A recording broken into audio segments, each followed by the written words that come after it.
நீங்க ஒரு 5 வருஷமா ஒரு பெரிய பிசினஸ வந்து ரொம்ப கஷ்டப்பட்டு உருவாக்குறீங்க. ஆனா திடீர்னு ஒரு நாள் அந்த பிசினஸ நீங்க ஒரு வீக்கெண்ட் ஹாபி மாதிரி தான் இத்தன வருஷமா ட்ரீட் பண்ணிட்டு இருக்கீங்கன்னு உங்களுக்கு உரைச்சா எப்படி இருக்கும்? கேட்கவே கொஞ்சம் பகீர்னு இருக்குல்ல. கண்டிப்பா. அது வந்து ரொம்ப ஷாக்கிங்கா தான் இருக்கும். ஆமா. நெட்வொர்க் மார்க்கெட்டிங்ல நுழையிற பல பேருக்கு நடக்கிற பெரிய மாயே இதுதான். மாபெரும் கனவுகளோட உள்ள வருவாங்க. ஆனா கொஞ்ச நாள்லயே இது எனக்கு செட் ஆகல அப்படின்னு சொல்லிட்டு வெளிய போயிடுவாங்க. அது ஒரு பெரிய முரண்பாடு தாங்க. ஏன்னா பாத்தீங்கன்னா, நெட்வொர்க் மார்க்கெட்டிங் அப்படிங்கிறது சிலருக்கு பல தலைமுறைகளுக்கான செல்வத்த உருவாக்குது. ஆனா அதே சிஸ்டம் பலருக்கு ஒரு பெரிய ஏமாற்றத்த மட்டும் குடுத்துட்டு போகுது. இந்த வித்தியாசம் எங்கிருந்து வருதுன்னு யோசிக்கிறது ரொம்ப சுவாரஸ்யமான ஒரு விஷயம்.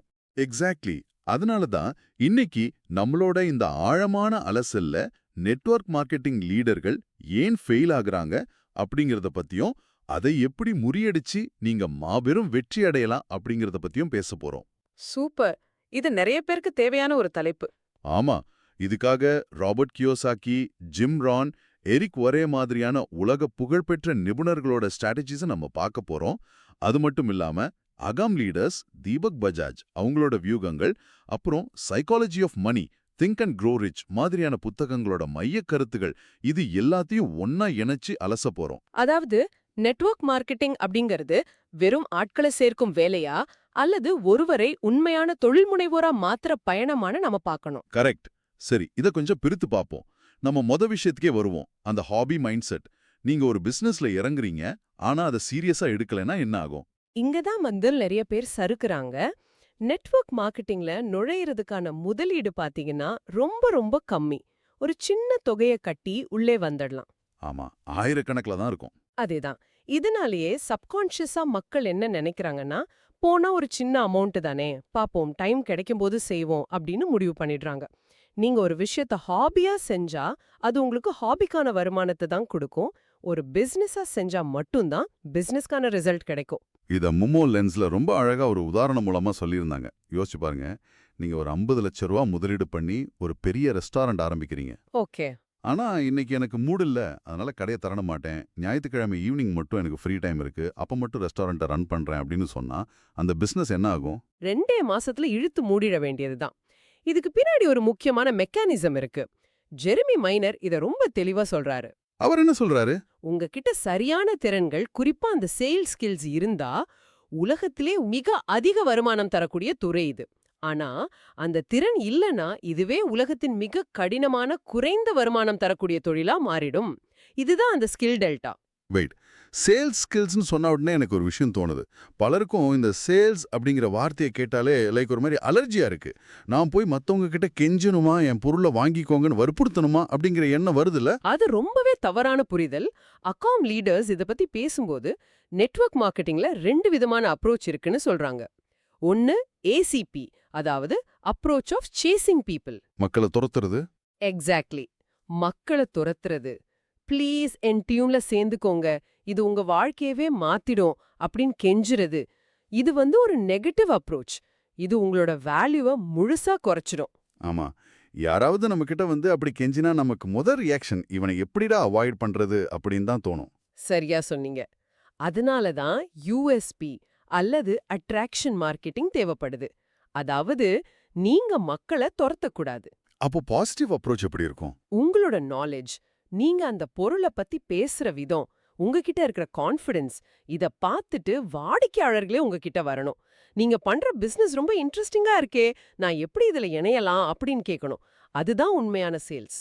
ஆனா பிராக்டிக்கலா யோசிச்சு பார்க்கும்போது அட்ராக்ஷன் மார்க்கெட்டிங் பண்ணாலும் நாம கண்டிப்பா ஃபாலோ அப் பண்ணித்தானே ஆகணும். இங்க தான் நிறைய பேருக்கு பெரிய மனச்சிக்கல் வருது. என்ன மாதிரி மனச்சிக்கல்? இப்போ நான் ஒருத்தருக்கு பிளான் சொல்லிட்டேன். அவர் யோசிச்சு சொல்றேன்னு சொல்லிட்டார்.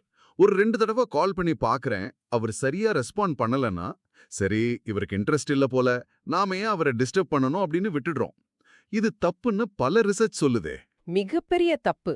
புள்ளி விவரங்கள் என்ன சொல்லுதுன்னா, 80% விற்பனை அல்லது ரெக்ரூட்மெண்ட் அப்படிங்கிறது 5வது தடவை ஃபாலோ அப் பண்ணும்போது தான் நடக்குது. 5வது தடவையா? வாவ்! ஆமா. ஆனா 90% நெட்வொர்க்கர்கள் முதல் 2 முறையிலே கிவ் அப் பண்ணிடுறாங்க. இதுக்கு காரணம் என்னன்னா, ஃபாலோ அப் அப்படிங்கறத அவங்க டிஸ்டர்ப் பண்றது அப்படின்னு நினைக்கிறாங்க. அப்போ அதை எப்படி பார்க்கணும்? நாம அவங்கள துரத்துற மாதிரி அவங்களுக்கு தோணாதா? அத ஒரு சர்வீஸா பார்க்கணும். ஒரு நபர் ஒரு புது பிசினஸ்ல இறங்க பயப்படுறாருன்னா, அவருக்கு நிறைய சந்தேகங்கள் இருக்கும். ஒவ்வொரு முறை நீங்க ஃபாலோ அப் பண்ணும்போதும், அவருக்கு தேவையான ஒரு புது தகவலையோ, ஒரு நம்பிக்கையோ குடுக்குறீங்க. ஓகே. அதாவது நாம அவங்கள கட்டாயப்படுத்தல. கண்டிப்பா இல்ல. நீங்க அவர துரத்தல. அவர் ஒரு சரியான முடிவெடுக்க நீங்க உதவி பண்றீங்க. இந்த மைண்ட் செட் ஷிஃப்ட் ரொம்ப ரொம்ப முக்கியம். ஓகே. நாம ஃபாலோ அப் பண்றோம். ஆனா சில நேரங்கள்ல ஒருத்தர் உங்ககிட்ட பிளான் எல்லாம் கேட்டுட்டு, கண்டிப்பா நான் நாளைக்கு ஜாயின் பண்றேன் அப்படின்னு ரொம்ப உற்சாகமா சொல்வாரு. ஆனா அடுத்த நாள் கால் பண்ணா, இல்லங்க என் மாமா பையன் ஒருத்தன் இத பத்தி சொன்னான். இதெல்லாம் சரிப்பட்டு வராதுன்னு சொல்ட்டான். அதனால நான் ஜாயின் இல்ல அப்படின்னு ஈஸியா பின்வாங்கிடுவார். இது ரொம்ப சாதாரணமா நடக்கிற விஷயம் தான். இத நினைச்சாலே எனக்கு ஜிம்ரான் சொன்ன அந்த புகழ்பெற்ற விதைப்போன் கதை தான் ஞாபகத்துக்கு வருது. தி சோவர் ஸ்டோரி. நெட்வொர்க் மார்க்கெட்டிங்க்கு இதை விட ஒரு பொருத்தமான கதை இருக்க முடியாது. ஒரு விவசாயி விதைகளை விதைக்கிறான். ஆனா அவன் விதைக்கிற எல்லா விதைகளும் முளைக்காது. சில விதைகளை தரையில போடும்போதே பறவைகள் திருடிட்டு போயிடும். இங்க அந்த பறவைகள் அப்படிங்கிறது நம்ம ப்ராஸ்பெக்டோட மனசை கலைக்கிற அந்த நெகட்டிவான சொந்தக்காரங்களோ நண்பர்களோ தானே. கரெக்ட், அவங்க தான் அந்த பறவைகள். அப்போ என்னோட விதை திருடு போகும்போது நான் அந்த பறவைகளை துரத்திட்டு போய் சண்டை போடணுமா? உன் மாமா பையனுக்கு ஒன்னும் தெரியாது, நீ எங்கிட்ட வா அப்படின்னு ஆர்கியூ பண்ணணுமா? இதுல சுவாரஸ்யமான விஷயம் என்னன்னா, ஜிம் ரான் என்ன சொல்றாருன்னா, நீங்க பறவைகளை துரத்த ஆரம்பிச்சீங்கன்னா உங்களால உங்க வயல்ல விவசாயம் பண்ண முடியாது. பறவைகள் எப்பவும் இருந்துகிட்டு தான் இருக்கும். ஆமா, அது இயற்கையோட விதி. ஒரு விவசாயியா உங்க வேலை தொடர்ந்து விதைக்கிறது மட்டும்தான். உங்களை யாராவது ரிஜெக்ட் பண்ணாலோ, இல்ல உங்களோட ப்ராஸ்பெக்டை யாராவது டீமோட்டிவேட் பண்ணாலோ, நீங்க சொல்ல வேண்டிய ஒரே வார்த்தை, "Isn't that interesting?" இது ரொம்ப சுவாரஸ்யமா இருக்கே. அவ்வளவுதான். அதை அப்படியே விட்டுட்டு அடுத்த வேலையை பார்க்க போயிடணும். இது ரொம்ப சுவாரஸ்யமா இருக்கே அப்படின்னு சொல்றதுக்கு ஈஸியா இருக்கு. ஆனா ஒருத்தர் முகத்துக்கு நேரா நம்மள நிராகரிக்கும் போது அது ரொம்ப வலிக்குமே. அந்த எமோஷனல் பெயின் காரணமா தான் நிறைய பேர் இந்த பிசினஸை விட்டு ஓடிடுறாங்கன்னு ராபர்ட் கியோசாக்கி சொல்றார்ல. ஆமாம், ராபர்ட் கியோசாக்கி இதை 2 விதமான மைண்ட் செட்டா பிரிக்கிறார். ஒன்னு பேசிக் மைண்ட் செட், அதாவது மாத சம்பள மனநிலை. இன்னொன்னு என்டர்பிரெனர் மைண்ட் செட், அதாவது தொழில் முனைவோர் மனநிலை. நீங்க ஒரு வேலைக்கு போறீங்கன்னா மாச கடைசியில உங்களுக்கு கண்டிப்பா சம்பளம் வந்துடும். ரிசல்ட் உடனே கிடைச்சிடும். ஆமா. ஆனா ஒரு தொழில் முனைவோரா மாறும்போது நீங்க உழைக்கிற உழைப்புக்கு உடனே பலன் கிடைக்காது. அதாவது பல ரிஜெக்ஷன்களை தாங்குற அந்த எமோஷனல் கரேஜ் தேவைப்படுது. மத்தவங்க என்ன நினைப்பாங்களோ அப்படிங்கிற அந்த பயத்தை உடைச்சா மட்டும்தான் நெட்வொர்க் மார்க்கெட்டிங்ல ஜெயிக்க முடியும். துல்லியமா சொன்னீங்க. எரிக் ஒர்ரே இத பத்தி பேசும்போது நெட்வொர்க் மார்க்கெட்டிங் அப்படிங்கிறது உடனே பணக்காரன் ஆகிற திட்டம் கிடையாதுன்னு அடிச்சு சொல்றார். இது கெட் ரிச் குவிக் ஸ்கீம் இல்ல. ஆமா, நிறைய பேர் அப்படி நினைச்சிட்டு தான் உள்ள வராங்க. அதுதான் தப்பு. இதுல முழுமையான வெற்றியை பார்க்க நீங்க குறைஞ்சது 5 வருஷம் உறுதியா நிக்கணும். அந்த முடிவெடுக்கிறதுல தான் எல்லாமே அடங்கியிருக்கு. 5 வருஷம் அப்படிங்கிறது ரொம்ப பெரிய காலகட்டமாச்சு. பலர் 3 மாசத்திலேயே ரிசல்ட் எதிர்பார்க்கறாங்களே. அந்த 5 வருஷம் அப்படிங்கிறது வெறுமன காத்திருக்கிற நேரம் கிடையாது. நீங்க உங்கள ஒரு தலைவரா செதுக்கிக்கிற நேரம். அந்த காலகட்டத்துல நீங்க நிறைய புது ஸ்கில்ஸ் கத்துக்குவீங்க. அந்த ஸ்கில்ஸை பத்தி பேசும்போது அக்ஷி திக்விஜய் சொன்ன ஒரு மெட்டஃபர் எனக்கு ரொம்ப பிடிச்சிருந்தது. ஒரு நெட்வொர்க்கர் எப்படி இருக்கணும் அப்படிங்கிறதுக்கு வாயில் சர்க்கரை, தலையில் பனிக்கட்டி, கால்களில் சக்கரம் அப்படின்னு சொல்றாங்க. அது ரொம்ப அருமையான ஒரு தத்துவம். இது கேட்கறதுக்கு நல்லா இருக்கு. ஆனா ஒரு கஸ்டமர் நம்ம கம்பெனியை பத்தியோ ப்ராடக்ட பத்தியோ ரொம்ப மோசமா பேசும்போது எப்படி தலையில பனிக்கட்டியை வச்சுக்கிட்டு கூலா இருக்க முடியும்? அதுதான் அந்த எமோஷனல் ரெகுலேஷன். ஒருத்தர் உங்க ப்ராடக்ட விமர்சனம் பண்ணும்போது அவர் உங்கள பர்சனலா அட்டாக் பண்ணல. அவர் அந்த பொருளை பத்தி அவரோட புரிதல தான் சொல்றார் அப்படிங்கறத நீங்க உணரணும். நம்மள திட்டல, பொருளை பத்தி அவங்களுக்கு தெரிஞ்சதை சொல்றாங்க. அதேதான். அங்க நீங்க கோபப்பட்டா ஒரு கஸ்டமரை மட்டும் இழக்கல, உங்க பிசினஸோட ரெப்யூட்டேஷனையும் இழக்கிறீங்க. அதனாலதான் வாயில சக்கரை, அதாவது இனிமையான பேச்சு கசப்பான சூழ்நிலையிலயும் தேவைப்படுது. அதே போல ஒரு நாள் கூட சோர்வடையாம தொடர்ந்து ஆக்டிவா இருக்கிறதுக்கு தான் கால்கள்ல சக்கரம். ஓகே, இப்போ என்கிட்ட சரியான மைண்ட் செட் இருக்கு, ரிஜெக்ஷனை தாங்குற சக்தி இருக்கு. ஆனா பிசினஸை எப்படி ஒரு ஸ்ட்ரக்சரா பில்ட் பண்றது? எரிக் வாரே நெட்வொர்க் மார்க்கெட்டிங் வெற்றிக்கு 4 தூண்களை சொல்றாரு. ஆமா, அந்த 4 தூண்கள் ரொம்ப முக்கியம். அதுல முதல் 2 தூண்கள் எல்லாருக்கும் தெரிஞ்சதுதான். அதாவது விற்பனை பண்றது, அப்புறம் ஆட்களை ரெக்ரூட் பண்றது. இத பெரும்பாலானவங்க செஞ்சிடறாங்க. ஆனா அந்த 3வது தூணான டூப்ளிகேஷன், அதாவது நகலெடுத்தல், இங்கதான் பெரிய கேம் மாறுதுன்னு நினைக்கிறேன். பலரால இதை ஏன் செய்ய முடியல? ஏன்னா மக்கள் ஒரு சிஸ்டத்தை நம்புறதை விட அவங்களோட சொந்த சாமர்த்தியத்தை அதிக நம்புறாங்க. ஒரு லீடர் ரொம்ப சூப்பரா பேசுவார், அவரை பார்த்த உடனே மக்கள் இம்ப்ரெஸ் ஆகி பிசினஸ்ல சேர்ந்துருவாங்க. ஆனா அவரு சேர்த்த அந்த நபருக்கு அதே மாதிரி சூப்பரா பேச தெரியாது. ஆமா, அவங்களுக்கு அந்த டேலண்ட் இருக்காது. அப்போ அந்த புது நபர் எப்படி பிசினஸ் பண்ணுவார்? இது ஒரு பெரிய கேள்விக்குறியாயிடும். ஓ, அப்போ உங்களோட தனிப்பட்ட கரிஸ்மா அப்படிங்கிறது டூப்ளிகேட் ஆகாது, ஆனா ஒரு சிஸ்டம் டூப்ளிகேட் ஆகும். எக்ஸாக்ட்லி. நீங்க எவ்ளோ பெரிய ஆளா இருந்தாலும் ஒரு சாதாரண நபரும் புரிஞ்சுக்கிட்டு செய்யக்கூடிய அளவுக்கு ஒரு சிம்பிளான சிஸ்டத்தை நீங்க உருவாக்கி கொடுக்கணும். எப்படி இன்வைட் பண்றது, எப்படி பிரசன்டேஷன் பண்றதுன்னு சொல்லிக் கொடுக்கணும். ஆமா, ஸ்டெப் பை ஸ்டெப்பா அவங்களுக்கு கத்து கொடுக்கணும். இந்த டியூப்ளிகேஷன் சரியா நடந்தா மட்டும்தான் உங்க டீம் உங்க உதவி இல்லாமலேயே தானா வளரும். இதுதான் உண்மையான லெவரேஜ். இதுக்கு மேல இருக்கிற 4வது தூண் தான் லீடர்ஷிப் அல்லது தலைமைத்துவம். சூப்பர். பிராக்டிக்கலா சோஷியல் மீடியால எப்படி மக்களை அப்ரோச் பண்றதுன்னு ஃப்ரேசர் ப்ரூக்ஸ் ஒரு ஸ்ட்ராட்டஜி சொல்றார். ரொம்ப சிம்பிளான ஃபார்முலா. Find, add, message. தேடி கண்டுபிடிக்கணும், கனெக்ட் பண்ணணும், மெசேஜ் பண்ணணும். ரொம்ப சிம்பிள். ஆனா இங்க பெரிய சிக்கல் என்னன்னா, எல்லாம் நல்லபடியா பேசி முடிச்சதுக்கு அப்புறம் கடைசியா அந்த க்ளோசிங் பண்ணும்போது, அதாவது பணத்தை கேட்கும்போது நிறைய பேருக்கு தொண்டை அடைச்சுக்கும். இவர்கிட்ட போய் எப்படி 10,000 ரூபாய் கேட்கறது அப்படின்னு ஒரு தயக்கம் வந்துடும். அகாம் லீடர்ஸோட 5 ஸ்டெப்ஸ் டு க்ளோஸ் ரகசியத்துல இத ரொம்ப அழகா உடைக்கிறாங்க. ஒரு கஸ்டமர் கிட்ட நீங்க பணத்தை கேட்க தயங்குறீங்கன்னா அதுக்கு காரணம் அந்த பொருளோட மதிப்பு மேல உங்களுக்கே முழுமையான நம்பிக்கை இல்லைன்னு அர்த்தம். பாயிண்ட். நமக்கே நம்பிக்கை இல்லைன்னா அவங்க எப்படி கொடுப்பாங்க? நீங்க ஒருத்தர்ட்ட பேசுறதுக்கு முன்னாடியே உங்க மனசுக்குள்ள அந்த க்ளோசிங் நடந்து முடிஞ்சிருக்கணும். இந்த ப்ராடக்ட் இவரோட பிரச்சனைக்கு ஒரு அருமையான தீர்வா இருக்கும் அப்படிங்கிற முழு நம்பிக்கையோட நீங்க பேசும்போது அந்த எனர்ஜி நேரா கஸ்டமருக்கு போய் சேரும். க்ளோசிங் அப்படிங்கிறது பணத்தை வாங்குறது கிடையாது, அவங்களுக்கு ஒரு நல்ல முடிவு எடுக்க உதவி செய்யறது தான். அதேதான், நீங்க சர்வீஸ் பண்றீங்கன்னு நினைச்சா உங்களுக்கு தயக்கமே வராது. ஓகே, இப்போ க்ளோசிங் பண்ணியாச்சு, ஆட்களை டீமுக்குள்ள கொண்டு வந்தாச்சு. இதுக்கப்புறம் தான் நெட்வொர்க் மார்க்கெட்டிங்கோட இருண்ட பக்கம் ஒன்று ஆரம்பிக்குது. Dark side. இது நிறைய பேருக்கு தெரியாது. ஆமா, டீமை வேகமா வளர்க்கணும் அப்படிங்கிற ஆசையில பல பேர் குறுக்கு வழியை தேடுறாங்க. தீபக் பஜாஜ் இதை பத்தி ஒரு பெரிய வார்னிங் கொடுக்கறார். அதாவது மத்த டீம்ல இருக்கிற நல்ல பெர்ஃபார்மர்களை அப்படியே தூக்கிட்டு வந்து தன்னோட டீம்ல போடுறது. Snatching leaders. இது இந்த இண்டஸ்ட்ரியில நடக்கிற மிக மோசமான ஒரு பழக்கம். அவன் ஏற்கனவே செம்மையா பிசினஸ் பண்ணிட்டு இருக்கான். அவனை எப்படியாவது பிரெயின் வாஷ் பண்ணி ஏன் டீமுக்கு இழுத்துட்டா ஏன் வேலை ரொம்ப ஈஸியா முடிஞ்சிடும் அப்படின்னு பல பேர் நினைக்கிறாங்க. ஆனா பிராக்டிக்கலா பார்த்தா அது ரொம்ப ஈஸியான வழி மாதிரி தானே தெரியுது. ஒரு ட்ரெயின்டான ஆள் கிடைச்சா பிசினஸ் உடனே பூஸ்ட் ஆகுமே.